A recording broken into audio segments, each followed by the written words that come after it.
Last week on Married to the Games. So in the daytime when people can see you, you're like, yeah, I just like headshotting people. You know, this is no thing. I'm just at night when nobody's looking, you're like, oh, let me try to put these candies together. Me and Hall are gonna enjoy making fun of Tim and his age and his shots. Thank you.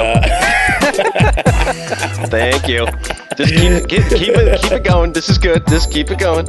If I mix a striped one with a wrapped one, something crazy happens. Oh my gosh, you get a shirt made that says George shot first. Exactly. Oh, Hall, that's perfect. That's perfect. Oh,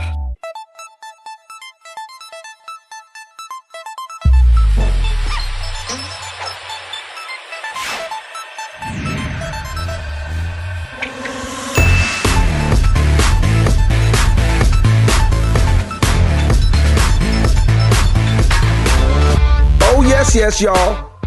It's your boy Gabriel. Oh, yes, y'all. Kids and wives and 9 to 5s, but we are married to the games. 035. It's good to be here. Thank you guys for listening.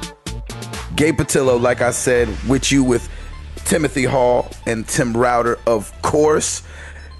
We talk about life and games of life. And we got another interview for you guys today, which is kind of cool. Super cool for me. I love this week's guest. His name is Kai Vilhelmsen. It's a crazy last name. Don't let it scare you. He is a voice actor, and we're going to be talking to him. And he does exclusively video games, which I didn't know. And so it'll be cool talking to him today. But right now, we're going to hear from my man, Tim Router. Yeah, buddy. What it do for your week, brethren? How you doing, boys? Good. Good deal. That's awesome. This week it's been kind of a bit of a roller coaster. We had one of Lauren's customers who we've known for about 5-6 years. And I actually used to ride bikes with her husband. He works over at Land Rover. She has been battling cancer for about 5.5 years. And on Friday, I got the text that she had passed away. So it was a bittersweet weekend. They're such an awesome couple. They have a 10-year-old son. And her spirit during the whole process of cancer, it wasn't like a woe is me thing. She was always just like, we're going to get through this. She was such a fighter. She went through breast cancer. Then she went through, then she had it again in 2 or 3 years. Then she had bone and liver cancer. Oh my gosh. And she was in a clinical study and they were doing all kinds of tests to help out. And she just had this amazing attitude the whole time. But yeah, it was kind of bad. So the funeral was on Monday and Lauren and I went and, oh man, I just hate funerals and it was awful. But it was an amazing turnout. Everybody was just singing her praises. And so she leaves her husband and her 10-year-old son. So Stephen and Ethan, we love you. And so that was kind of bittersweet. But other than that, just working, and we are preparing to head up to New York. Lauren every year around this time has the National Stationery Show there you go. In New York City at the Javits Center. So she has been working late nights because they're throwing a party the day before the show. She and 2 other vendors are going to have this little soiree kind of thing. So she's trying to get all scrambled and trying to get all this stuff. So a lot of late nights for her. But which means I get to get some Borderlands 2 in. Oh, nice. I've got some. I don't know how many hours I put into that, but I'm doing pretty much all of the side missions right now. And then once I finish most of those, then I go into the main missions. But man, that game is good. It's really fun, man. It is. It's a lot of fun. And Hall, I keep hearing the Goliaths when they go, "Welcome to die," and I just have your voice when you did that on our podcast long time ago, and I just keep laughing every time I hear it. It's so freaking funny. It is, and it's got to be intentional. There's no way they. Oh, of course. I mean, it's such an internet meme / joke / everything. Right. So it's just hilarious. And the funny thing is, did you do the one side mission where you get the trophy? Well, that was easy. I don't know if you remember it, but the side mission is I might have. Yeah. all you have to do is go up to this bandit and shoot him in the face. Boom, you get a trophy for it. It was awesome. I did do that one. It was awesome. I just did that the other day. I'm like, oh man, that was the easiest thing ever. It was great. That's so cool. And you get a trophy for it. So that was awesome. Yeah, I definitely remember that one. That's cool. Yeah, it's a great game. I think I'm on chapter 13 or 14. So I'm taking my sweet time because I think, I don't know, Hall, do you remember how many chapters there are in the... I don't, but man, you're gonna get, I think you're getting close to, you've met Handsome Jack already, right? No. I don't think that's a spoiler, really. No, everybody knows he's the villain. Actually, I have not met Handsome Jack yet. Okay, yeah, so you've got a little ways, but, yeah, gosh, I'm trying to remember because it's actually been a while since I played it. It's almost like I just met what's his name, Brick, and so we're all back. Oh yeah. So basically, yeah, this isn't a spoiler either. You go through the game and you meet, the old characters are involved in the game. I think everybody knows that by now. The characters from Borderlands 1. So yeah, I mean, basically, after you get through, meeting everybody and doing all that stuff, that's where the story starts to get really serious. They actually, even though the game is very silly, it does take some serious turns there towards the end, and it gets really like crazy emotional. So it's especially if you've played 1. That's why it's so hard for me to recommend that anybody start it to, because then those things kind of don't apply as much. Yeah. And I think I think the way that it took it actually, let me get some more thoughts on what you think about it. I don't want to steal the show. No. That's why I'm asking you, because you played it. I was so glad that I played Borderlands 1. I played that over the holidays, and I'm basically just doing the same. I'm doing the same thing that I did for Borderlands 1. I love doing a lot of the side missions because I think that's where you get better guns anyway. Like they kind of show up when you kill other enemies and because I haven't really bought a whole lot of good guns from the gun store. I didn't buy any either. I usually just find them, and so I've got those set of guns that I love using, and they work really well. And I just keep trying to level up and then go back into the main missions. Yeah, you need to wait and get those shift codes, those things that they give out on Twitter. Yeah, because then you can go to the chest and get the crazy good guns. I know that chest is right there waiting for me, and I can't open it. Yeah, like I said, I opened it on accident the first time. I was like, oh, well, okay, these guns are pretty sweet. That'll work. Yeah, exactly. Knowing me, I'll forget, and then sell all the guns that I just got from that thing. Yeah. Because I pick up the guns that are more expensive, and then I sell them at the vending machines just to get more money. Exactly. That's what I do. And Gabe's over there like, sorry, dude. Sorry, brother. You have to play this game. I love it. If you like first-person shooters, it's great. It's a whittier, different style of shooting. But exactly. Dude, it's so much fun. You got to play it. You really have to play. You have to play a little bit of it to get into the story too. Yeah. And you'll really. I mean, like the claptraps are pretty funny, but. Don't play it when the wife's around. She might get annoyed by them or something. Oh, no. They're pretty annoying. Claptrap sounds a lot like Aziz Ansari. Yeah. Doesn't he? A little bit, yeah. I could hear that. I heard a little bit of him in it. But, yeah, it's a great game, man. I think you'd like it. It's witty. You just, if you're not feeling it within the first hour, just keep going, and then you will. Because I was like, the first hour of Borderlands 1, I was like, okay, this is kind of cool. But then you get super into it, and I'm super into just collecting the right guns and then just doing all these different side missions. And it's just, there is a ton of gameplay on these games. Like you could spend hours and hours on it, and I have. So it's been a lot of fun. So I was going to say, Borderlands too.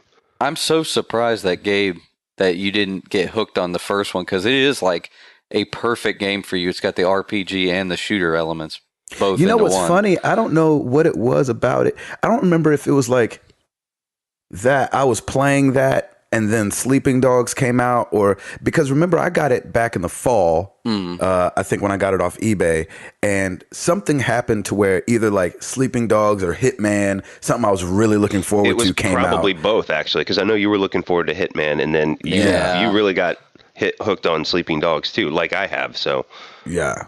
It So could I have think been that's both. what happened. So It's all I good. don't You know. have to play it. Yeah. Well, that's good, man.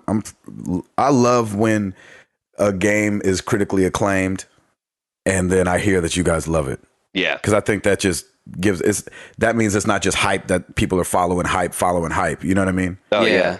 I think the cool thing about the Borderlands story is that number one was like a 7 or a 7.5, I believe. Mm-hmm. And I think One Up may have given it like a B- or something. I don't remember, but basically it wasn't a 9.5 or a whatever, like game of the year kind of thing. Right. So it kind of caught on with like almost like a cult following. And then when 2 came out, I think everybody just realized like, whoa, this is a cool series. It's like an avant-garde first-person shooter, I think, because it's not your Call of Duty style. I mean, it's still got a fast pace. Enemies still come at you pretty quickly. Yeah. And but yeah, it's wittier. I just like it so much more just because of that. And I've always liked the art style of it. I think it looks really cool. Mm-hmm. But yeah, Gabe, you definitely got to play that game. Sweet. But yeah, so that's what's going on in the Router household. Hall. Gabe, you never go second. That's true. He always does. He closes it out. I talk so much. It's because I talk so much. But you're the host. You're allowed. You're allowed to go second, man. I ain't mad at you. You want me to go second? Yes. Go for it. How was Canada? Canada was great. Like I said, they're just so nice up there. And every day we were up there was actually beautiful. And so it was great. It's funny that you say I ain't mad at you, because after I got finished on Boom Headshot with Jordan Thompson, I was leaving his house and I was like, all right, man, well, I'll see you later. He goes, oh, I totally forgot to say I ain't mad at you. I wanted to throw that in there. That's great. That's it. We need to make a shirt of that too. I ain't mad at you. I ain't mad at you. Yeah, we should spell at you like ATCHU or something like that. Yeah. We'll just have to go back and see how we spelled it on the episode, because we actually made it. We solidified it. It'll never be deleted. So Yeah, I love it. That's awesome. Week was good. Being home has been awesome. Seeing my family has been great. It's one of those things where I feel like I'm complaining because 12 days is long for me. But then we'll like be at a show and we'll be talking to a wife and she'll be like, yeah, my husband has been overseas. You know, he's in the army. He's been gone for 18 months. And you're like, right. Like, yes. I feel like an idiot for complaining about 12 days. Yeah. So I know it's not the, I know it's not the longest, but for me, it's long. And so it was just so good to get home and see the baby and see the wifey and just be able to be home. So we kind of hit the ground running. And so we've been busy. We had a little show last night we did in town for Toby's son, Truett, is graduating the 8th grade. And so, which I didn't know you graduated the 8th grade, but I guess, going into high school is an accomplishment. And so we went and did that last night. Just been keeping it moving, going to Wright today. And I have not had my PlayStation. Oh. Which has been a little rough because I've been wanting to play it. It's on the bus. I didn't feel like flying with it from Calgary. So I just took like my carry-on bags, just like anything to slow us down. Wait, you mean you don't put that in like a steel case and carry it with you at all times, handcuffed to your arm? What's wrong with you? You know what's funny? What's funny is I used to send my clothes on the bus home and take my PlayStation. Nice. But I was like, man, it's my first days being home after 12 days of being gone. If the PlayStation sucks me away, then I would be in trouble. So let me get a couple days under my belt. Yeah, exactly. So yeah, that was it. Had a great Mother's Day. So happy belated Mother's Day to all you mothers out there. Absolutely.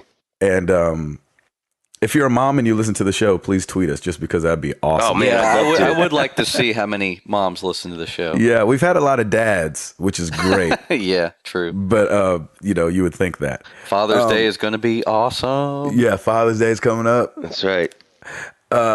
So anyway, yeah, that's been it, man. I just been chilling, been playing a bunch of Candy Crush. I downloaded a game last night called, I think it's called Among the Sleeping. Yeah, isn't that that was a Kickstarter game, wasn't it? Yeah, it's a Kickstarter, and yesterday, the 14th, they actually put it up for free, like the free alpha build of it or whatever. So they had it for free download. So I think it's still up there that way. So go get that. Support those guys. They hit their goal of $200,000. Wow. When I went yesterday, it was at $206,000. And it's an iOS game, right? No, right now it's a PC Mac Linux. Oh, cool. Game. Whoa. So I think it's a horror game through the eyes of a 2-year-old. Yes. That's all I remember reading about it last night. And I was like, that sounds scary. That sounds... Do you I'm really stick a surprised fork you in a downloaded socket that. or something? What'd you say, Hall? I said you stick like a fork in a socket or... like what? I mean, it's through the eyes of a 2-year-old. I'm trying to figure it out. Yeah, right? Yeah, exactly. You drink the dishwasher detergent. That's just curious for a 2-year-old. That'd be a parent's nightmare. Yeah. But so that's been it, man. We just been chilling, big kicking it. It's been awesome. That's great, Hall, man. Thank you for being a gentleman, Hall, and letting me go second.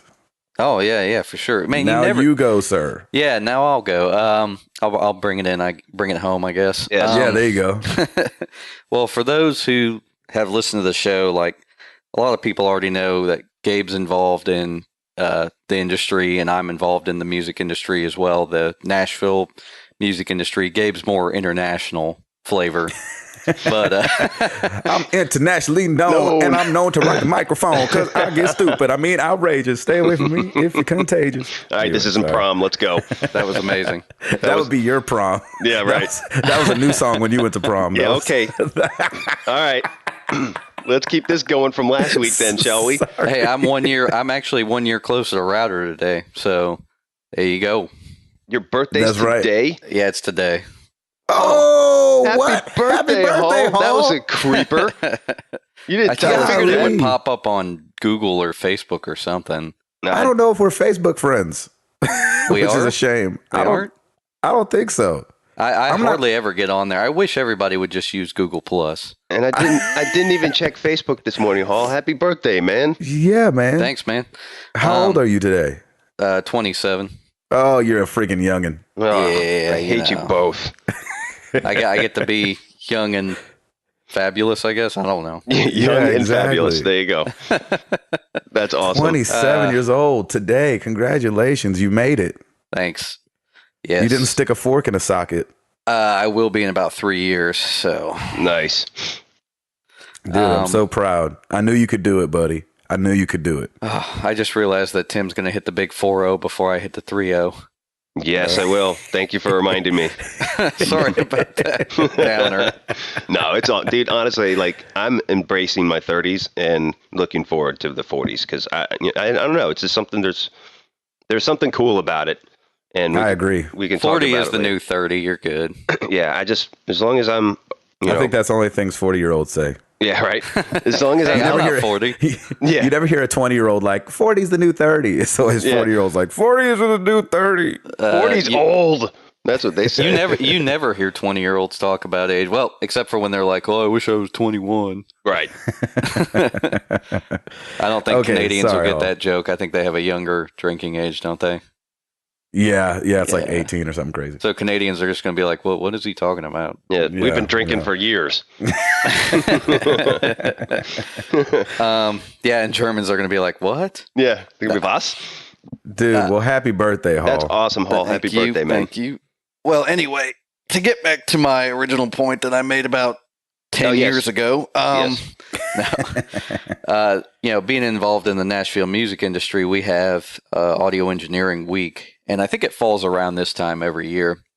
Mhm. So for work, I went to the Nashville Recording Workshop and Expo yesterday, Sweet. and I got to meet with the fine folks at Yamaha. They're showing off their new digital consoles. Well, where this applies to us, they were showing me one of their control surfaces. They're called showing you off to people. They're like, Yeah, and this exactly. is Timothy Tim Hall. What a specimen.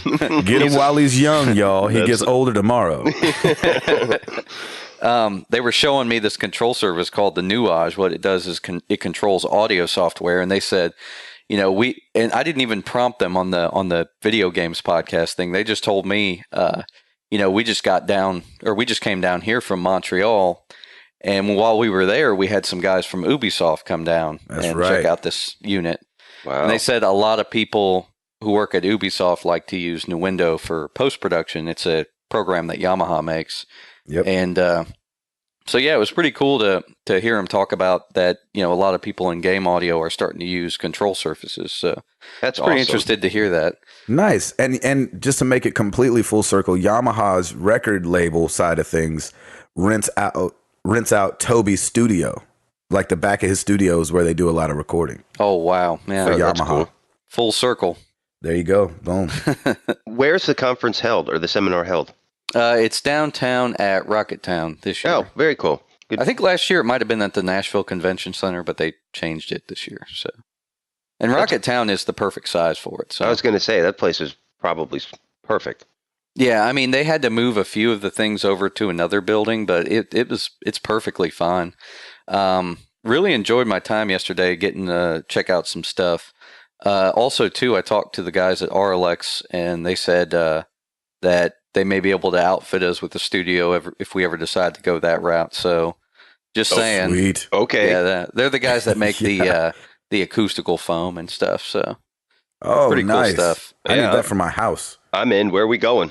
Let's set up a room somewhere and just have them put it all up on the walls. Oh, as soon as I buy a house, I'm going to be talking to them about that stuff. So, Nice. I love it. That's great, man. let's see. Anything else? What are you playing?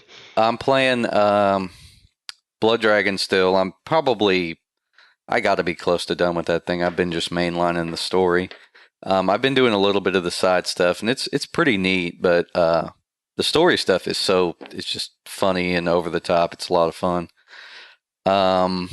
And then I played some Gears of War 3 multiplayer last night, which I'm very terrible at. So I'm just walking around getting blown up left and right. You got to get your multiplayer chops up again. Yeah, getting chopped up in multiplayer, if that's what you mean. Nice. That's funny. Yeah, there's some 8-year-old kid who's schooling you right now, right? That's why I don't do multiplayer. That's every multiplayer game. Exactly. 'Cause Exactly. You go The in and some rules. kid's like, "Oh, I'm gonna get this guy." Done. You're like, all right, I quit. I'm done with this. Hey, if they ever make you mad, just say, "Hey, you know what? You're going to be obese in 2 years. So it's all good." Now get out and exercise. Yeah, seriously. That's funny. That's awesome. That's great. Man, that's all I got going on. I can't really trying to think. No. But you're still loving Blood Dragon? Oh yeah, definitely. Cool. That's the game. I've got to mainline and get through that because we've got a lot of stuff coming up. At least summer, after summer, holidays. I got to finish all of last holidays games first. I know, Yeah. right? Seriously. I think we're all in that same boat. Neither of you guys have even played Hitman yet, which I'm No, very I've sad got it. about. It's That right game is there so waiting good. for me. I'd like to play it. I'm interested in the stealth aspect of it, and I'd like to probably try to play a game where I'm not just going through and blowing everybody's head off or whatever. Yeah, and that game too, like Hitman, to me, the story is not super important. It's just like you have to have a story. You know what I mean? It's not like I got finished and I was like, "Oh, what a ride!" But I would let you guys. I would love for you guys to just try it and just feel it and see. Yeah, what I you think. definitely want to. So that's interesting, Gabe, because you're a story guy. I am, but I love Hitman. But in this case, you like more of because there's so many different ways to assassinate, right? Is that the Oh deal? yeah, I mean, so you there's like so many that different kind ways. of thrill. That's Yeah, cool. the different ways to complete each level is off the chain. That's awesome, So yeah, Router, sir.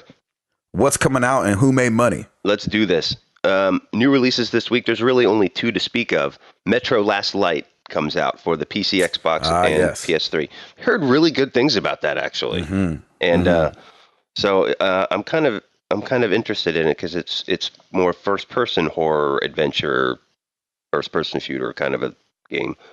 So I'm kind of curious about that. And Dust 514 comes out on the PSN today as well. So There you go. I've been hearing about that game for like 2 years, so it just came out. It seems longer than that even. yeah, because I think they had a free trial or something like that a couple. Yeah, they had a weeks beta. I feel like in 09. Oh, Yeah, it was back in the day, but it's wasn't officially really come that out. long ago, but- Yeah, it's officially come out now. So, and I'm hoping that everybody has downloaded Sleeping Dogs by now. If you're a PlayStation Plus crap! I haven't done that a yet. PlayStation Plus member, because that's up in FREE for this month, I believe. There you go. So those are the new releases. Top selling games this week. Are we ready, boys? Uh-oh. Luigi's Mansion. Luigi's Mansion #1. Oh my god! You're kidding. No, I almost lost it when I saw it again. Now this is for the week ending May 4th. So again, we're a week. Wait. We're a week behind. You're not joking? I am not joking. Luigi's Mansion is #1. Oh.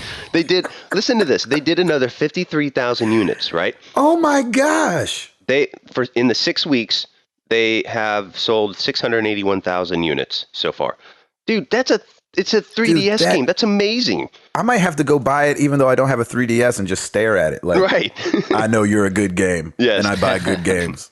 I acknowledge that you are a good game. Either a lot of 3DSs have been sold now or they're selling to like a quarter of the audience. I don't know what's going on, but there's 2 3DS games in the top 10 this week. The second one is Lego City Undercover, The Chase Begins, and that's in its second week, and it's #3. Wow. So Luigi. it goes Luigi's Mansion #1, Dead Island Riptide for Xbox 360 #2, Lego City Undercover for 3DS #3, Injustice Gods Among Us for Xbox 360 at #4, and Soul Sacrifice is that day actually debuted at #5. Is that isn't that a Vita game? Yeah, that's a Vita game. Yeah, so I heard about that game, and I bet it's good. I bet that it's been selling a lot because of the critical acclaim it's been getting. Yeah, it's. I've heard a lot of people say that it's good, so that's awesome. Can I say something about the Vita real quick? Yes. Mm-hmm. This is old news, but just talking about a game being in the top 10. Jordan Thompson had a Vita at his house, and he said he loved it, #1. Dude, I had a hard enough time keeping up with the little CDs that came with the PSP, the little CDs in the little case, and that's how you played the game. And these things are little memory sticks, dude. Oh, they'd be all lost. Those things would be lost. Yeah. Oh, yeah. I'm not good at keeping up with that crap. That's ridiculous. And they're small. Gabe, that's why you got to get a fanny pack, man. Yeah. Gabe Patillo. I'm not going to be the joker responsible for trying to bring that back in style. Oh, somebody please take a picture of Gabe Patillo in his fanny pack. Somebody. Jenny, if you're listening, please get a moment and snag it. I don't even own a fanny pack. Oh, we'll get you one, boy. You need to get a fanny pack. Well, actually, I found at a yard sale a couple years ago a new-in-the-box Game Boy fanny pack. Oh, yeah. Oh, my gosh. So, yeah, you need to wear that on stage you will from see now me on. You will see me with an armful of slap bracelets before you see me with a fanny pack on. That's awesome. All right. Well, I'm going to call you out on that one. Yep. I'm with you there. Yes, okay, finish out the top 10. Okay, so #5 was Soul Sacrifice for the Vita. 6, Dead Island Riptide for PS3. 7, Deadly Premonition, the director's cut. Womp womp. That debuted at #7 for the PS3. Halo 4 continues to stay in the top 10 at #8. Injustice for the PS3 at #9, and Dragon's Dogma for the Xbox 360 at #10. There you have it. So yeah, those are your top selling games for the week ending May 4th. Luigi's Mansion. I can't believe Luigi's Mansion went back up to #1. And that, I mean, it was a solid 53,000 units, and Dead Island, which was #2, was 46,000. So I mean, it nearly beat it out by almost 10,000 units. So man, I don't know. Are they deep discounting it or something that we don't know about? I mean, I saw it in Target. I can't remember how much it was. I think it may just be that it's one of the only good games on 3DS. Well, I would imagine. Very true. No, they got good stuff on 3DS. Well, I know they do, but a lot of times when I hear people talk about the 3DS on other shows and stuff, they only mention like 3 or 4 games that are like totally worth it. So and they're a couple years old too, aren't they? Well, there's Mario 3D Land, I think. Yeah, I've heard 3D Land is fun. Kid Icarus, I think. Oh, yeah. Remember. So there's not like a whole smorgasbord of games, I guess. Right. Didn't the last Pokemon game, didn't that come out for just DS again? Yeah, or was that a 3DS X game? and Y thing? The black and white. Black and white too, I think it was. Yeah, and that actually they were up in the top 5 charts for holding down for a while, I think back in the fall. Yeah, and I mean the fact that series hasn't made the jump yet is telling you that they're still a little, kind of worried about moving everything to the 3DS. But I could be totally wrong. That could have been for 3DS. I'm going to have to look this up now so we don't get called out. Hall, you want to hit something before we get into this interview? Yeah, definitely. Did you guys hear about what is probably going to be Shaq Fu 2? No, please, no. Yes, yes. This is like breaking news, and of course, since this show is going to come out tomorrow, well, the 16th, this isn't going to be breaking news anymore. Everybody's going to know, and there's already going to be like 100 internet memes and people talking about it on every website. But the licensing company responsible for everything that is Shaq has registered a trademark for something called Shaq Fighter. Oh, Lord have mercy. I mean, does that not sound awful to them? Nope. Yeah. Like there's some titles, like, I don't know how they get out. I'm like, so there's a room full of people and nobody raised their hand, was like, no, that sounds whack. Exactly. I mean, well, they couldn't call it Shaq Fu 2 because then everybody would know. They should have called it Shaq Fu 2 Electric Boogaloo. But that's not bad. Put that on the packaging and call it a day, man. That's what I was thinking. Shaq Fighter. I mean, what's he gonna do? Run around and go, I'm gonna get you. I'm gonna get you. I mean, what's some 7-foot giant gonna do in a video game? Gosh. Gabe. Yeah. Did you get the game when it came out? Shaq Fu? Yes. No. Okay. I was too busy with Moonwalker. Yes, you were. Okay, then I guess I need to be the one to divulge in this. It's funny when you see so much hate for this game because a lot of it's, in at least what I've seen, a lot of it stems from the younger crowd, like 17, 18 years old. And I'm thinking, were you even born when this game came out? Yeah, they don't even know. Like, they don't even know where it comes from. Yeah. Yeah, like this game, like I remember it coming out, being featured in magazines and stuff. And at the time, man, Shaq was like, hot. He was the king. He was doing his thing. Yeah, as far as like, if you were a young kid and you liked Michael Jordan, man, you probably liked Shaq too. Right. And Shaq had that movie, what was it, Shazam, I think it was? Shazam, where he was the genie from the boombox, Jack. God, that was terrible movie. But I want to say I saw that like 3 or 4 times in the theaters. No, I saw it. No, VHS. I think I saw it on either HBO or VHS. I don't remember. Yeah, VHS, another term that we should probably explain. But no, when this game came out, man, like a lot of people bought it. A lot of copies of this game exist. I mean, a ton. That's crazy. And this game probably sold like gangbusters just because it was Shaq. And that was the Genesis, right? It was Genesis and SNES. And I remember I got it for SNES, I think, for my birthday one year. Wow, this is totally tying around. But I got it after I think it was a budget title, and I played it, and it was a terrible fighter. And somehow, of course. I mean, when you're a kid, you just play everything that you get. Yeah, it didn't matter. Somehow I beat that game, and I have no idea how. I went back and I tried it again, and it controls horribly. That's so awesome. I mean, he's 7 feet tall. Yeah, it plays worse than like an Atari game. Oh, Lord have mercy. Is it the Mortal Kombat style fighter game too? No. It's a platformer, wasn't it? No, it's a fighter. I think you're thinking of Michael Jordan in Windy City. That was a platformer, and that was god awful. I feel like Shaq had like 8 games. He didn't really. I think this was the only game it. he had. But Michael Jordan's Windy City game, that was a basketball platformer, and that was just. I don't want to talk about that. That was terrible. It is scarred Hall for life. I mean. What are they going to do with this? What are they going to, how are they going to reinvigorate? I'm telling you what they're going to do. They're going to capitalize on the fact that it's an infamous game. So they're going to be like, oh yeah, come try the crappy game that you didn't get to try when you were a kid. Hooray. They shouldn't even put cover artwork or anything. It just should be a clear plastic case with a disc in it, and then just with. It's not a retail title; it's an online game. Oh, it's an online game. Okay, never mind. So, or at least that's what the story looks like. It says trademark that is providing online games, computer and video game characters.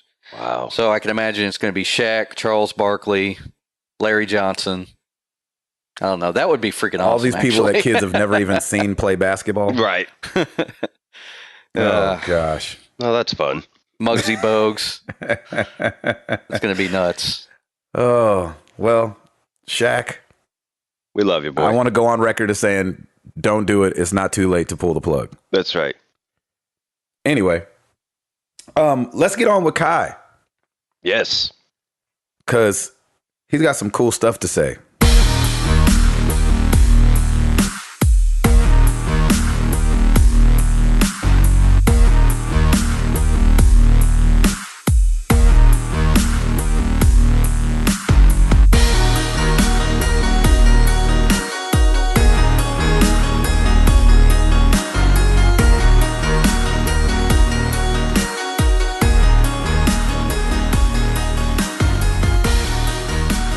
So I'm here with Kai Vilhelmsen.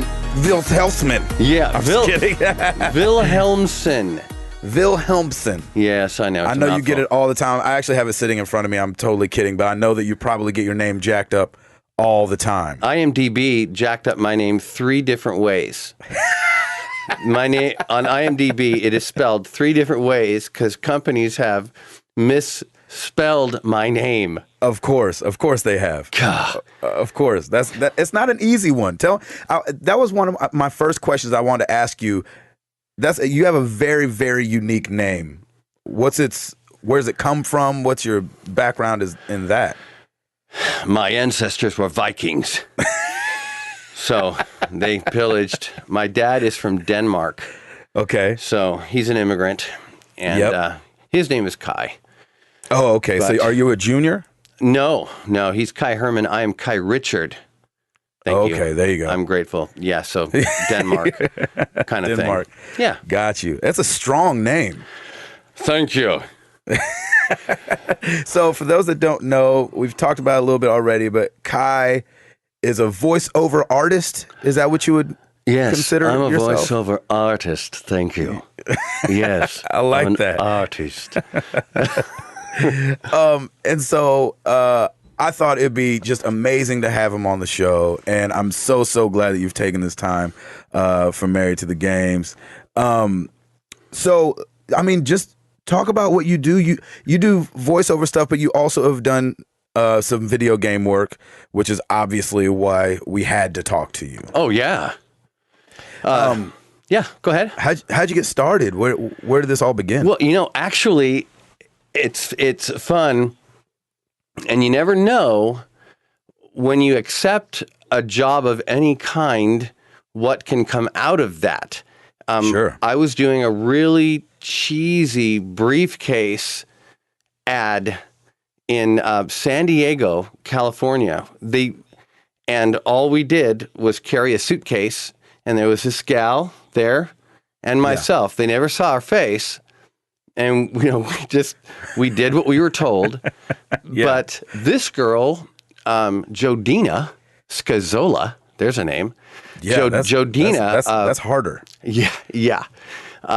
Great gal. And she had done voiceover work with a gal in San Diego who's a casting director.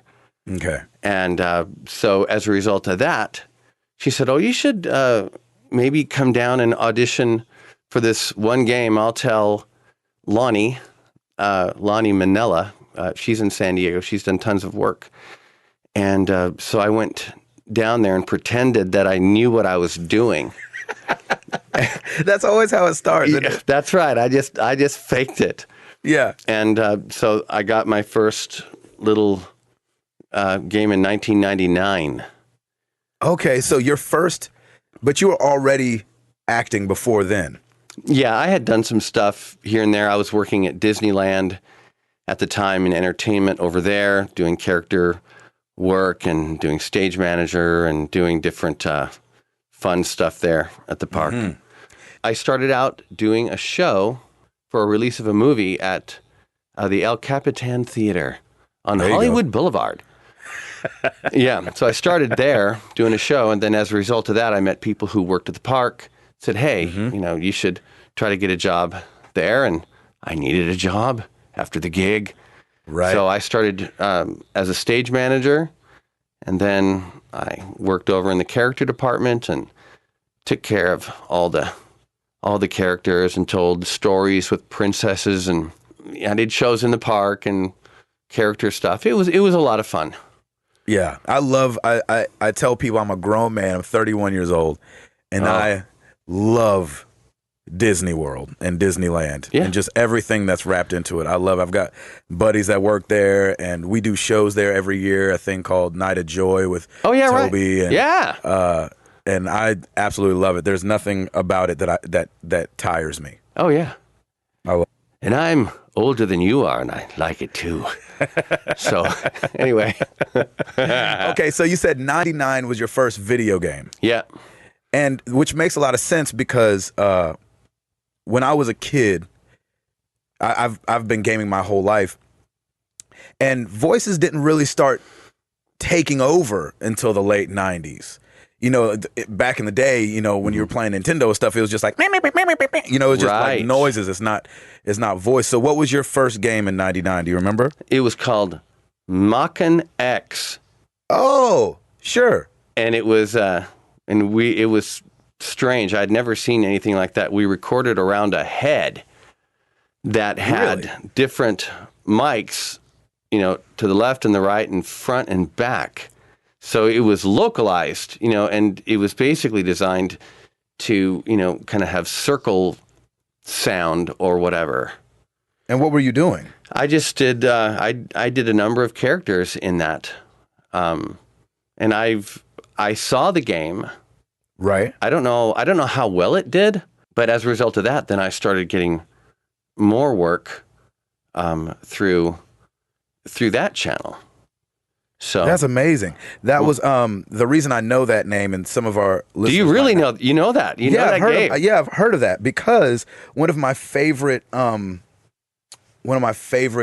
consoles that ever came out was the Sega Dreamcast. Yes. And I know that. Mach-N X was on the Sega Dreamcast. Boom. Yeah. Okay. Wow. So I definitely feel you on that. Okay, so you did that. You did it. So I'm guessing you did a number of characters, like you're saying, and that was more. What was that more of? Just like you will something, or what kind of? Well, I think it was a Japanese game that they were revoicing for U.S. stuff. Yep, it was a slasher. Yeah. So I don't even remember, you know, some of the things, you know, that I actually did. Pretty much, you kind of make things up on the fly, and they say, well, we need something that it's kind of gritty or whatever, or you know, or it's higher, or you know, you just kind of go in different places. So sometimes I don't remember what I do. So I'll go on. Sure, because you're making IMDb. it up. It's not scripted. There usually is a script. Totally, it's just how you make up. It's what you do. It's how you create an individual voice for that character. Got you. And a lot of times they'll give you a picture or a reference, and then you are then kind of called to create what you might think that three-headed, fanged beast would sound like. So how much back and forth is there before you land on something? And has that changed? Has that changed from 99? Because you still do it, right? I do, yeah. I think we were talking the other day, and you said that same day you were cutting something for a game. Yeah, recently I've been working on Star Trek Online, on that whole thing, and then a game called Neverwinter. There you go. And so recently I worked on on Rift, and when I got the job, I really wasn't familiar with the character I was doing or what it was, but it ended up being a part of the trailer that they did at E3. So I did this Volan character, this Colossus, this huge, kind of, you know, crazed, Storm bitter. Legion's Tower of Dawn. Yeah, Rift, Storm Legion. So Volan, which is a Colossus that was released, and you basically try to, you know, blow him up. That is next level. Yeah, it was fun. It was my voice, but it was highly, you know, processed, but you know, it's still. You can tell it's you. Yes, I can. Sure. Yeah. So what's kind of the scale? Like how much many video games do you do compared to how much other stuff that you do?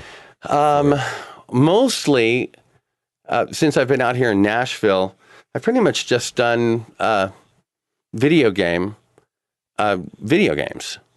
Oh, okay. On that, on that world, and I still do it through my contact in San Diego. Gotcha. And what's great now, I do these jobs just through Skype. Exactly. So just like we're talking, they will listen, they hear it through the microphone, they say, okay, we like that one, and I just roll and make sure my levels don't blow up, and then I usually will upload it. So it's created where you used to have like an ISDN, a special dedicated line, and all this duplex stuff. And it's like, okay, now I have a free program that is completely interactive. It's like, okay. Yeah, exactly. It's made it way easier. Oh yeah, it's great. Yeah, don't have to go into the studio. So do they usually stay on with you while you're doing the whole thing, or do you kind of cut away once they're liking what you're doing and do some stuff on your own time, or are they there the whole time you're doing They're pretty much there. They're there the whole time. And we just kind of keep going until, they get what they like. Can you name some games that you've done? I know you've probably done so many, it's hard to remember. Well, I mean, I don't know how many actually made it on IMDb, maybe 15 or something. Yeah. But since IMDb has your name spelled wrong like 3 different times, so it's hard to find did you hear that? there. Oh, you must have seen IMDb, of course. Yeah. You know my name, of course. Yes, naturally. Right before I came out here in like 2005, I did Lord of the Rings, which was a War of the Ring game. I did Gauntlet, Seven Sorrows, Warcraft. I did Warcraft 3. Did you? I did. Owned that one. Yeah, for sure. I did Diablo 2. Did you see Diablo 2, the expansion pack? Yep. Okay. Anyway, yep. So I did a guy on there, and that whole. The Warcraft, the Blizzard people, that's a fascinating place because it's a lockdown. Is it? Oh my gosh, yeah. Because they're so secretive. Oh yeah. They had to clear me in, and people with cards are letting me through. The little places that you're going, and I end up in this room. Yeah. You felt like you were back at Disneyland. Yeah, it was crazy. They scanned my retina. No, they didn't. Really. They took your blood. Yeah, they did. You had to give a hair sample. Searches. Yeah. No, I totally understand it. Same thing with my job. Oh, Christian sure. music, the same way. I'm like, why do I have to do this every time? Yeah, every time I get on the bus, I got to give a hair sample. That's why I'm bald. So that's you. So you weren't at home for that one, and they're just like, send us the files. They were like, no, you're coming here. No, oh yeah, and we're putting you in this jail cell. Correct. Well, yeah, and it was fun and all, and the people were great, but it was a lockdown place. It was fascinating. And how long did something like that take? Because that's not a quickly done game. No. I mean, I've played through that game. That game is next level. You know what I mean? That's a lot of stuff going on. Yeah. Well, and for them, they had a separate, booth, and they had a little video kind of thing where they could watch me, and we would do maybe 2 or 3, passes on a particular line, or they might let me riff a little bit. And so, okay, good. We got that. But it took about 4 or 5 hours, to get all the work for that particular for that game. And when just one day. One day, yeah, that's what they do. Really, they want to get you in and out. And this Larzik character I did in Diablo 2 was about the same. So yeah, but it's 5 hours straight of in character talking. Pretty much they give you a break. Oh yeah, sure. They give you a little break, but they want to, do it as quickly as possible, and they have X number of lines, and they figure that you should be able to do this number of lines in X amount of minutes, which really, if you're really trying to make something interesting, you got to spend a little time in kind of developing the little nuance of that. So there's always that. And you don't get that prepare before you get to Blizzard, I'm imagining. No. How locked down they like to keep things. Well, yeah, you show up basically and you just kind of go from there. So you can't be scared, which I used to be. Yeah, I was about to say, like, nerves, I would imagine, would take hold. Oh, man. Yeah, I used to go there and I'd have we'll just say I had a certain degree of angst going into some of these things because you don't want to show up and suck. Of course or not. have them, go, yeah, can we, thank you. So, so you kind of got to, stand We're going to have you read for this mute character. You're doing great. We'll see you later. This character has no lines, so just go with it. You're like, okay, so what should I do? They're like, actually stand over here. Yeah. That is great. Those are my favorites. Yeah. How old would you say you were when you decided you wanted to do voice acting? Oh, okay. Now, all right. When I was growing up, my mom was basically raising her 3 younger children, so I was kind of left to my own. And so I would sit in rooms and Hi, Mom. Yeah. Mom, hey, this is Kai. I get paid for doing what I got in trouble for when I was a kid, remember? Exactly. That's what people say about me. I beatbox on stage and they're like, how'd you learn to beatbox? I was like, hours of annoying my mother. Irritating the crap out of people with what you know how to do. Yeah, sure. So I would make up voices. I would turn the radio on and I would, play the classical station. And now, here's what we have for this story. And here we go.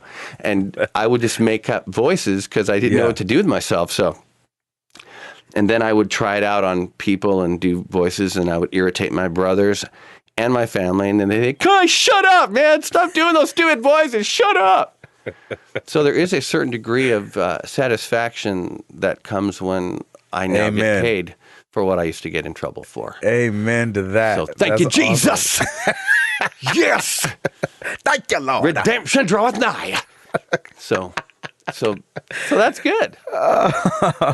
So when I was a kid, when I was in elementary school, you were like, I'm doing this. I love it. But I didn't know that I would end up actually doing voices for video games because there really wasn't any, way back when I was voices for video games then. There wasn't really, any of that, kind of thing. These were the Sega, years and and all of that.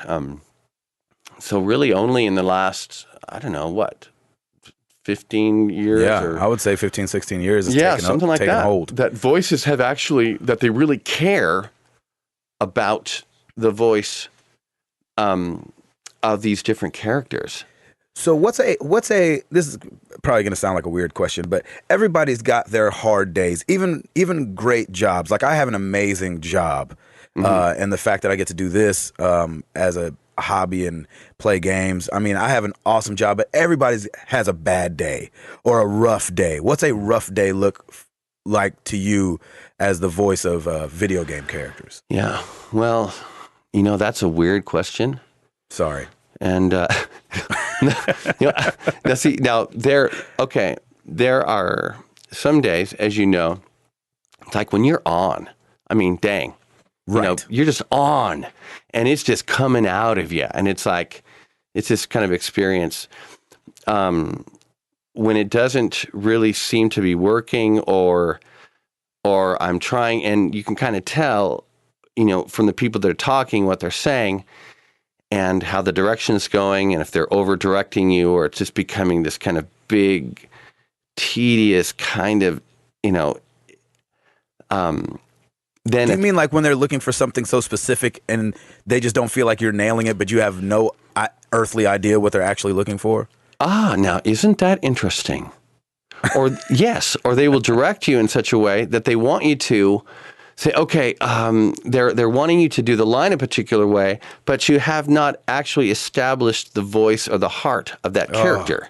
Gosh, yeah, so, sure. Because if you start with who that character is, then delivery comes out of that.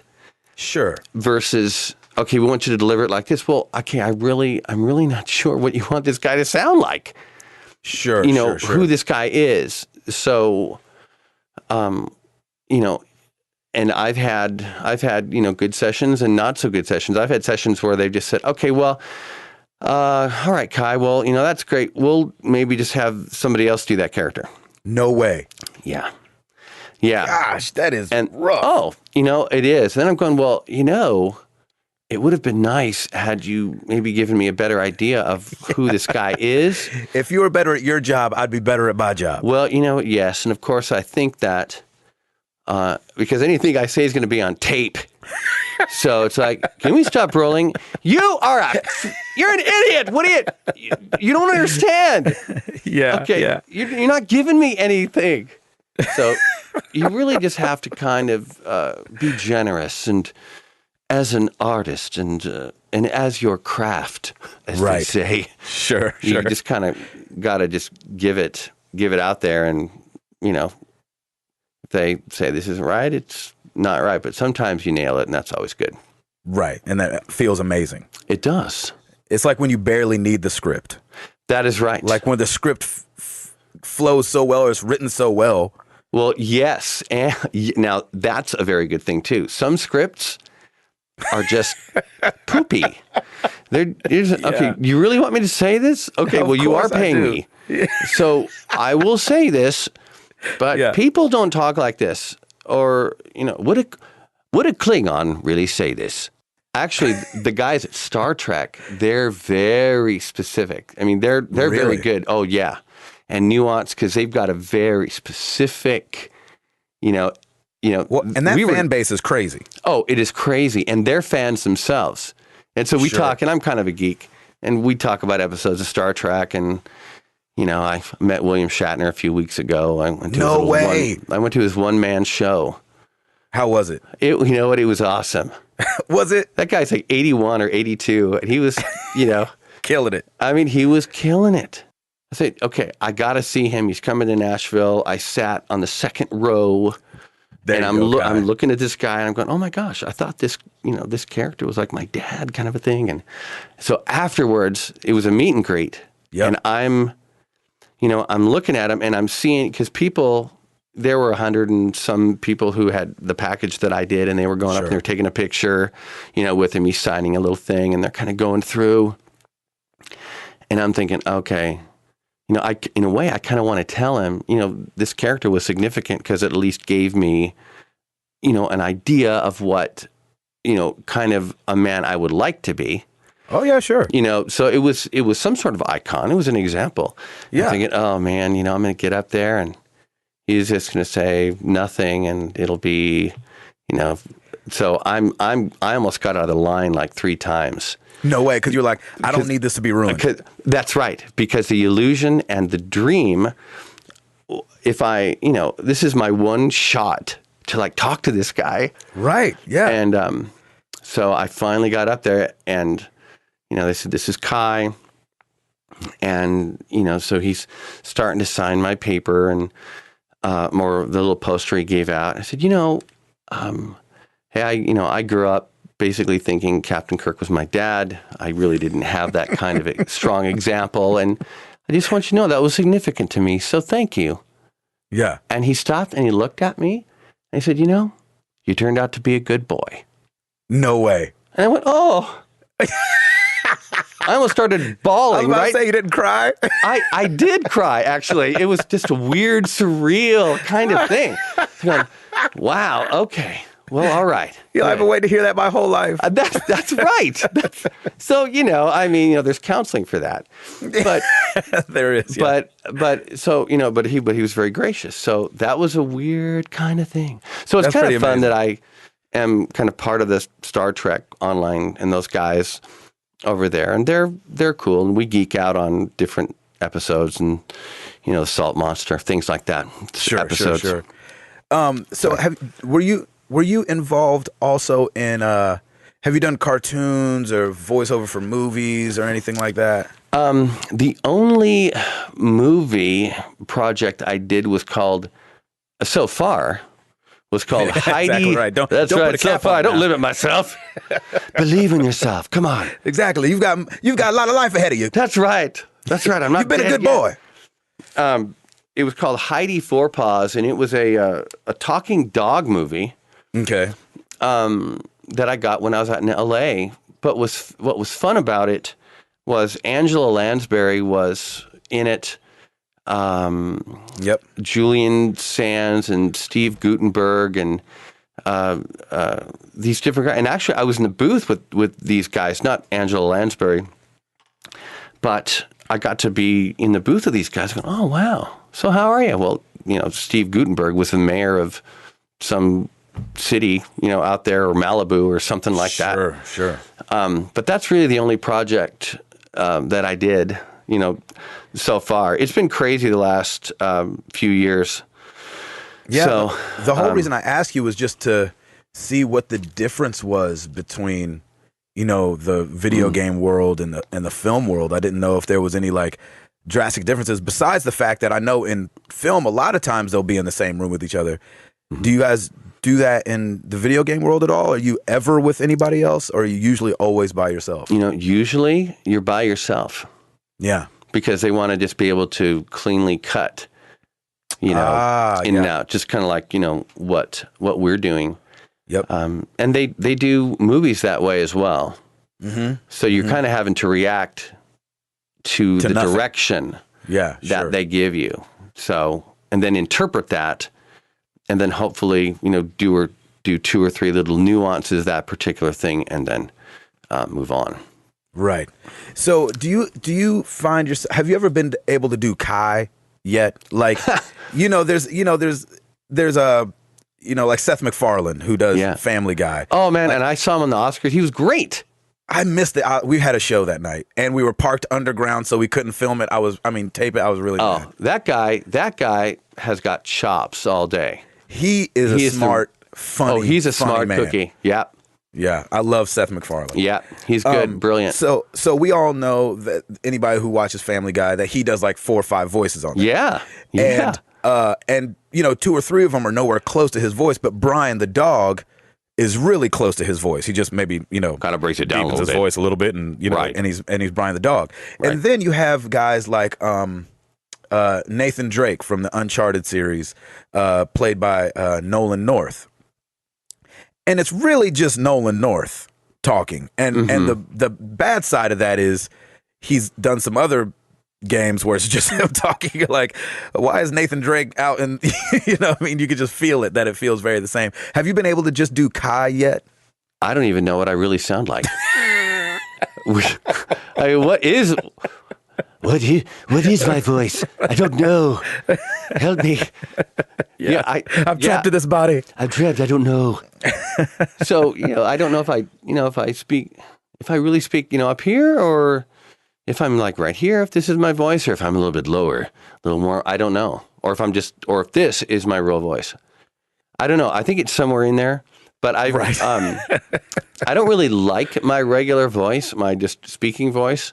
But that's a problem. And then, when you're rolling, it's like you'll want to kind of make it a little deeper and kind of nicer, and kind of be a little cool. But it's kind of that whole self-serving kind of thing that people don't really care. Yeah, sure. I'm sexy. Yeah, and I know it. This is my sexy voice right here. Yeah, all you right. hear that, baby? Yeah, that's me. Yeah.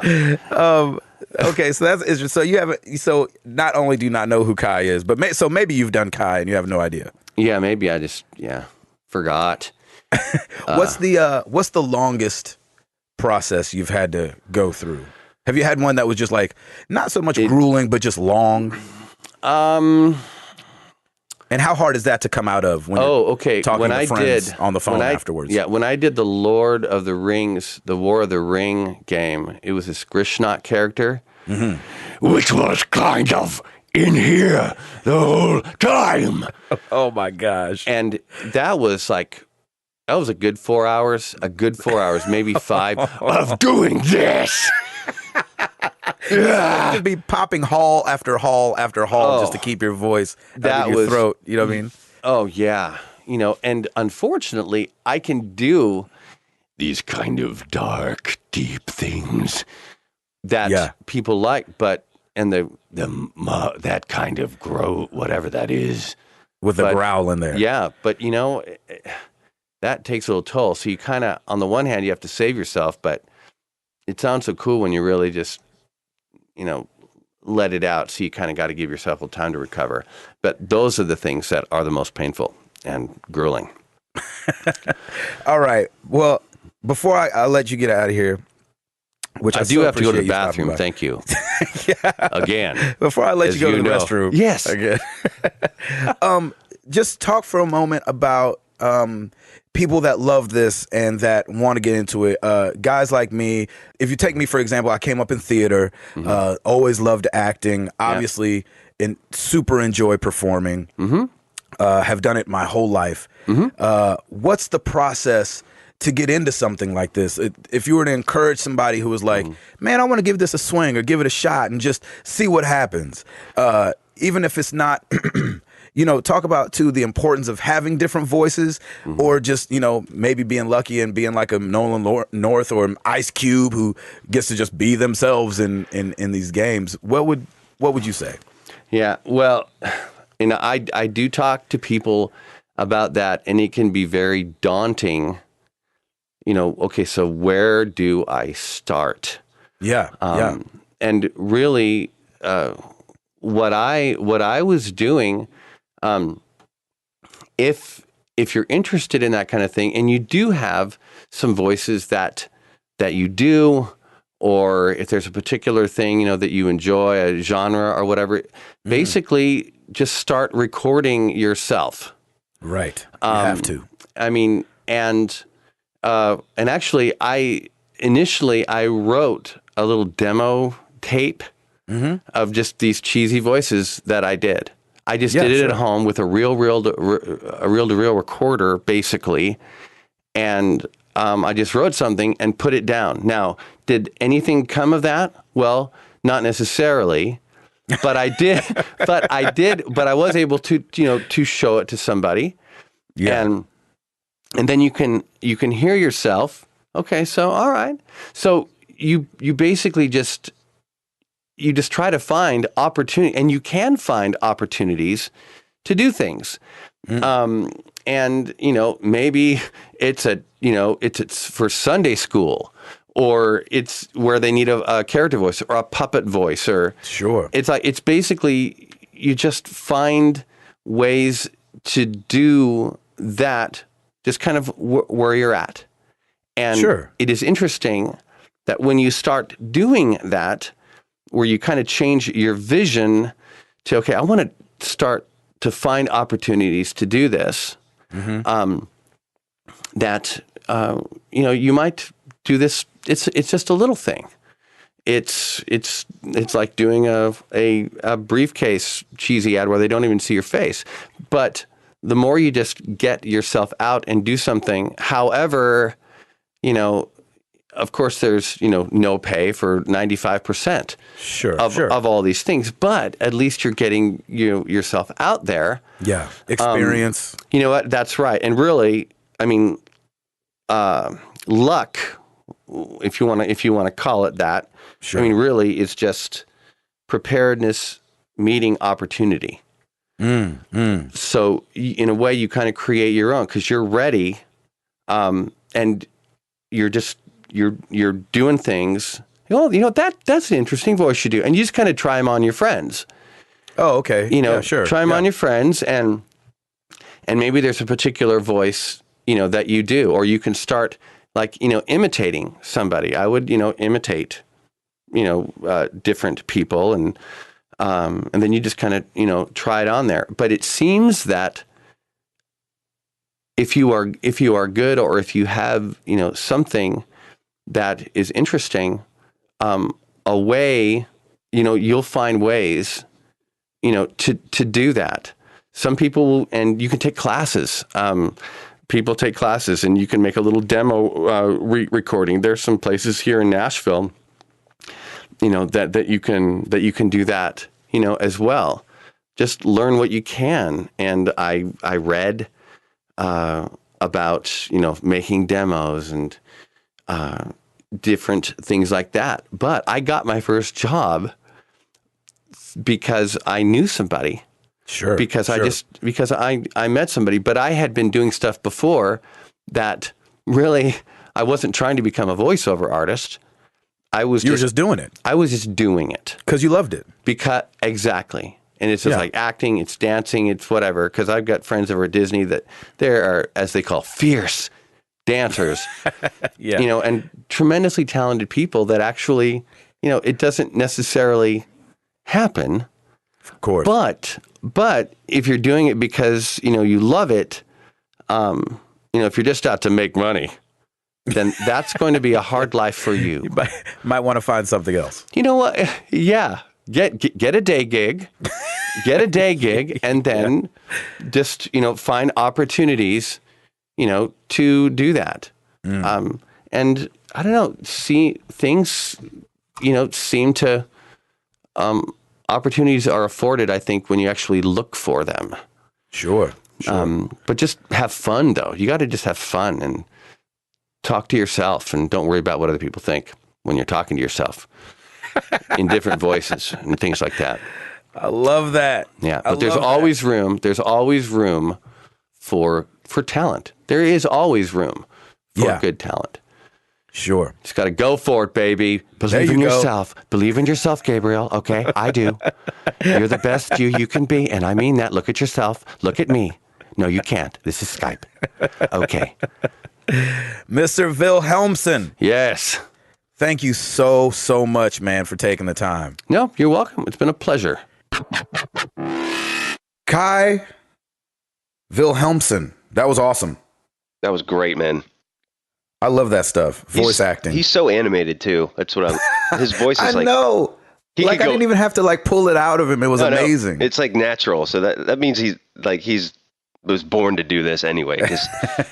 His range can just go up and down. It's really cool. I love it. Well, while we were waiting on that, I went and looked up Pokemon Black and White 2, and it was for DS. So There you go. Thank you, Timothy Hall, for getting to the bottom of that. It was very important business. So. Fact checker. Hey, so have you guys heard of this guy named Julian Knight? Julian Knight. Does that ring a bell? Mm-mm. AKA the Hoddle Street Killer. Nope. It's a real guy. This is I feel like it's far enough removed, but this is ridiculous. So he went on a shooting spree on Hoddle Street, Melbourne, Australia, back in 1987. He killed 7 people. He injured 19. And the last 7 years, he's been fighting to get a computer, and more recently, he's been fighting to get a PlayStation 3 in his jail cell. Oh my You're I was kidding totally me. waiting for this to tie around. I was like, where is this going to happen? What? That's insane. Every year, they said he's been pleading for a PlayStation 3. Yeah, so he can reenact a shooting spree, I guess. I have no idea what he wants to do, but I'm like, no. You gave that up a long time ago, man. Exactly. You gave up that privilege a long time ago. No, they should Sayonara. they should give him a PlayStation 3, put him in a Call of Duty game, and just let him get owned by everybody. Yep. No, what I think he should get is a PlayStation 3, a television, but they keep the PlayStation 3 power cord. Nice. Yeah. So you can just sit there and you'll be like, hey, you wanted a PlayStation? Here it goes. Yeah, I was going to say just a shell of it and just give it to him. Like you do when you go into all the model homes with the fake TVs or just the plastic fake PS3. TVs. Just give him a fake PS3, throw it on there and just say, have at it, buddy. Or if it was Timothy Hall, we could just give him a Wii U. It might be there you go. just as There you equally go. That's perfect. Fully plugged in and he still won't play it. Yeah, but he says he walks around and he can see that other inmates have computers in their jail cells, and he feels like he's being Wait a second. treated Why do unfairly. inmates have computers? Listen. That's a whole different. Yeah. It's Australia though, so I don't even want to get into it. But That's a it's whole supposed to be other jail. podcast that we could get into. Yeah, it's supposed to be jail. You don't get a PS3 Yeah. in jail. You know what's funny about Australia, now that you mention this story? Australia was started by convicts because basically the British I know. brought them over there and just dumped them there. That's very true. Yeah, they did. That's They're kinda like, crazy. have at it, even though there's people here already. Yeah. And there's your history lesson for the day, folks. The more you know. Boom, ding, ding, ding. Another thing that I saw that's kind of sneaking out that was under the radar for us that we haven't been talking about is Remember Me. I don't know if you guys have seen this game, but it comes out on the 4th, which is in like a couple weeks. And it's in Neo Paris. You know, they call everything Neo something when it's in the future. The year's 2084. And you play a girl named, I'm going to butcher this, Nilin, Nilin. Anyway, memories can be bought and sold in this world and digitized. And so this girl, she's a memory hacker. She gets arrested and then her memory wiped and she breaks out and she's, looking for her memory again or whatever. So I don't know. It kind of looks cool. You know what? Best Buy, their At Gamer magazine had an article on that. I think it was 2 months ago, and I was interested in it. And now you just reminded me about that game. It looked really interesting, actually. I'm kind of curious. Yeah. So June 4th, I'm excited to see what that does. Anyway, I just wanted to throw that out there. Hall, you got anything before we get into some questions? Oh no, we got to get into some questions, man, because I got to get rolling soon. He's got to get going. Right, oh yes. So we got a couple questions. This one comes from Facebook from Mr. Garrett Jameson, as always. Favorite controller. Mine is between the Nintendo Wavebird and Xbox 360. I do admire Sony for always sticking with the DualShock design, though. Thoughts? I like the DualShock because that's all I know, really. Router's dancing with who he came with. That's nice. Right. I like it. Paul, you got an answer? I like the NES controller because it's basic and simple, and it was one of the ones I started with, so I still like it. Yeah. I gotta say, man, I might have to be boring. I might have to go with the PlayStation as well, only because they've stuck with it for so long that it feels like it's like, I don't know. It feels like they hit something right and stuck with it. Some people hate it, but then again, some people love the N64 controller, which was it looks like an alien hand. There's no defending that. I know that thing is the worst. So yeah, I got to stick with the Sony one as well. Yeah, the thing about the PlayStation controller is that if you have an actual PS1 controller, you can kind of see the refinements that they did over the years to make it a little more ergonomic. Yeah. So.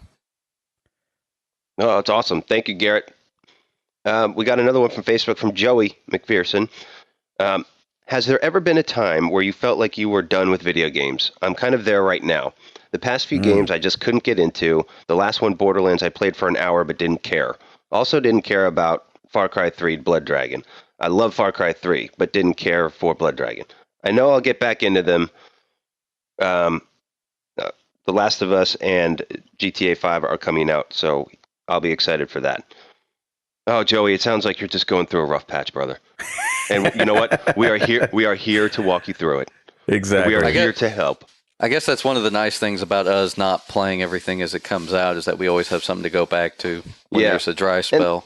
And I think that I'm sure everybody goes through those kind of phases, and that's fine. It's a video game. You can do whatever you want. If you want to go outside and play, go outside and play. If you want to, go travel. You're not stuck playing video games, and they will always be here. That's the beautiful thing about it. They're not going anywhere. They are not going anywhere, and I think a lot of it is just, you don't have to always play the most recent games.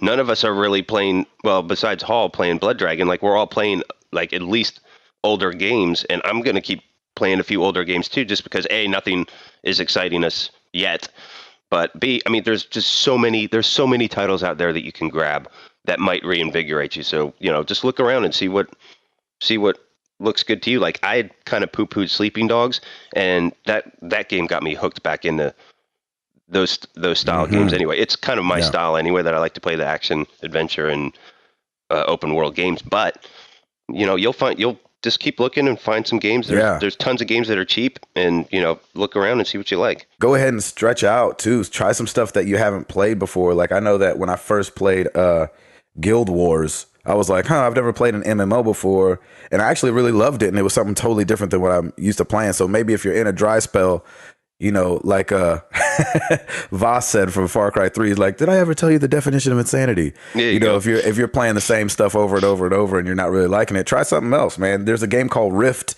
that's a MMO that people are loving, and it's going free to play. So in June 12th. So maybe, pick up an MMO that is free to play and try something different. Hall, go ahead. What were you saying? Oh, no, I was just going to say maybe go back and play some retro games that you didn't get to check out. Yeah. Yeah, that's awesome. Go old school. Next question. All right, from Twitter, Mr. John Matthews.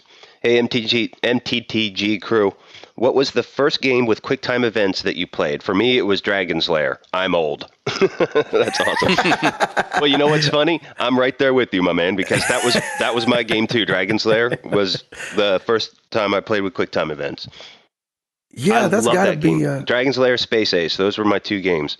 I want to say it's got to be one of those two because I remember going over to my buddy's house and playing it on Laserdisc. Oh, Lord. Which is, people don't even know what that is anymore. Man, those things were huge. Yeah, it's something that didn't take off. And those things were massive. Dude, those things are collector's items now. Big time. Oh, yeah, now they are. Yeah. It's got to be Dragon's Lair. I can't think of anything earlier than that used, for me, that I saw that used QuickTime movies, or maybe I just didn't know. Yeah, I mean, I think everybody could pretty much say Dragon's Lair. So that's probably the biggest one that I saw. And even then, I don't think does it necessarily fit the definition of QuickTime events in the sense that that you've got a button prompt that you press, or would that still just be considered? It might be early beta. Yeah, you're right actually, because Dragon's Lair did the thing where it would flash the direction. Yeah. It never gave you. So that's it never gave you like full control. You'd have to kind of figure it out with a quick flash, and if you weren't quick enough, man, you were instantly killed. So theoretically, Dragon's Lair is the best use of QuickTime events because they didn't just that's all it is. Yeah, they didn't just like show you the button and make it easy for you, because QuickTime events are easy, really. But in Dragon's Lair, it took skill and it was hard and you had to be quick. Yeah, it wasn't until 2 where they showed you where to press it. Yep. Good stuff. All right. Last question from William at Twitter.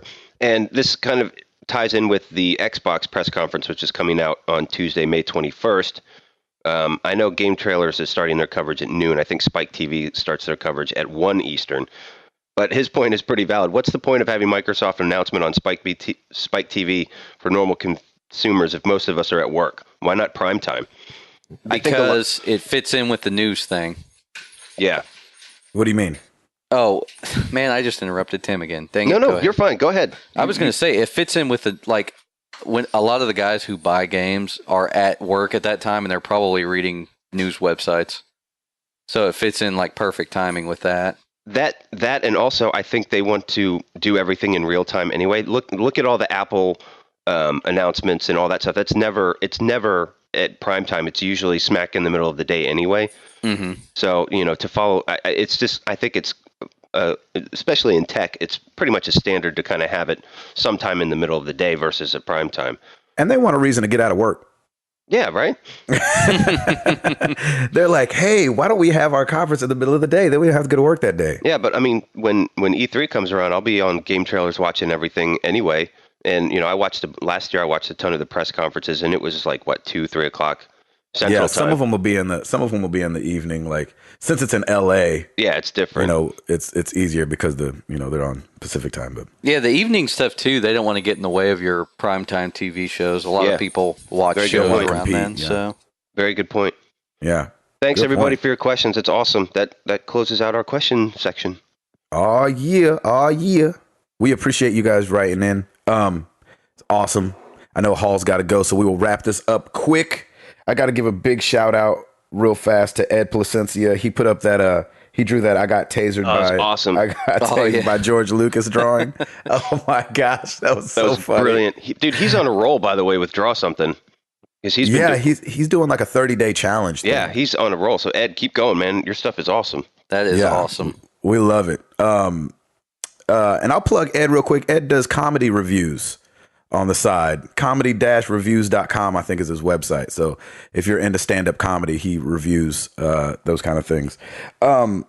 So we appreciate it. You guys check out the website. We put up that 6 minutes of Watch Dogs, which looks incredible on the website. So marriedtothegames.com. We're always there. It's always open and ready for you guys. We're on Twitter, MTTGcast. is the handle. Holler at us on there. We're on Facebook.com. We want to say a big welcome to all our new Facebook likes people, however that works out. It like shot up in the last like week, and I was like, wait, where are all these people coming from? So that's awesome. Thanks for liking us on Facebook. Rate us on iTunes. We're there as well. We're on Stitcher Radio. We're all over the place. We're easy to find. Married to the Games, just Google it. You know how to find us. We're on YouTube, youtube.com/married to the games. We're caught up on there. Thank you, Router, for continuing with the pictures every week for the episodes. They're awesome. Cool. They are fun. Hall, thank you for editing us and making us sound oh so good. We love it. Big shout out to Kai Vilhelmsen. Thank you for being on the show, my brother. Appreciate you taking the time out. I'm Gabe Patillo. For Tim Router. For Timothy Hall. We Married to the Game 035, and we up out this thing. Peace.